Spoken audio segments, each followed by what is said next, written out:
Price Lord. அற்பமாய் எண்ணப்படுகிற தேவ பிள்ளைகளே, ஒன்றை குறித்தும் நீங்கள் கவலைப்படாதீர்கள். உங்களை அழைத்த தேவனுடைய கண்கள் உங்கள் மீது நோக்கமாயிருக்கிறது. ஒன்றுக்கும் கலங்காதீர்கள். நீங்கள் அற்பமானவர்கள் அல்ல, நீங்கள் விசேஷித்தவர்கள்.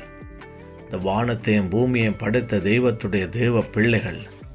நீங்கள் ஒருபோதும் எவராலும் அற்பமாய் எண்ணப்பட என் தேவனாகிய கர்த்தர் ஒருபோதும் விடுவதில்லை.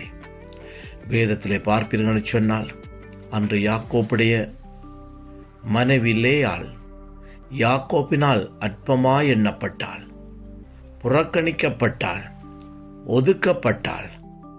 ஆனால் வேதம் சொல்லுகிறது, லேயாள் அற்பமாய் எண்ணப்படுகிறாள் என்று கர்த்தர் கண்டு, லேயாள் அற்பமாய் எண்ணப்படுகிறாள் என்று கர்த்தர் கண்டு அவள் கர்ப்பவதியாகும்படி தேவன் கிருபை பாராட்டினார்.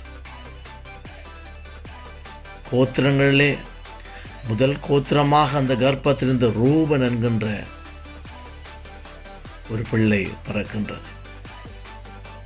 ஆகையினாலே கிறிஸ்துவுக்கு பிரியமான தேவ பிள்ளைகளே, நாம் அற்பமாய் எண்ணப்படுகிறோம் அப்படி என்று சொல்லி தேவனுடைய ரட்சிப்பை இழந்து போய்விடாதீர்கள்.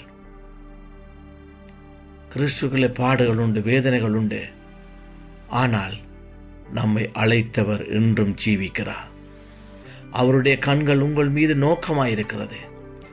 அன்று எகிப்திலே இஸ்ரவேல் ஜனங்கள் பட்ட வேதனைகள், துன்பங்களை, ஆளொட்டிகளை நிமித்தம் பட்ட நிந்தைகளை வேதம் சொல்லுகிறது, கர்த்தருடைய கண்கள் கண்டது, காதுகள் கேட்டது.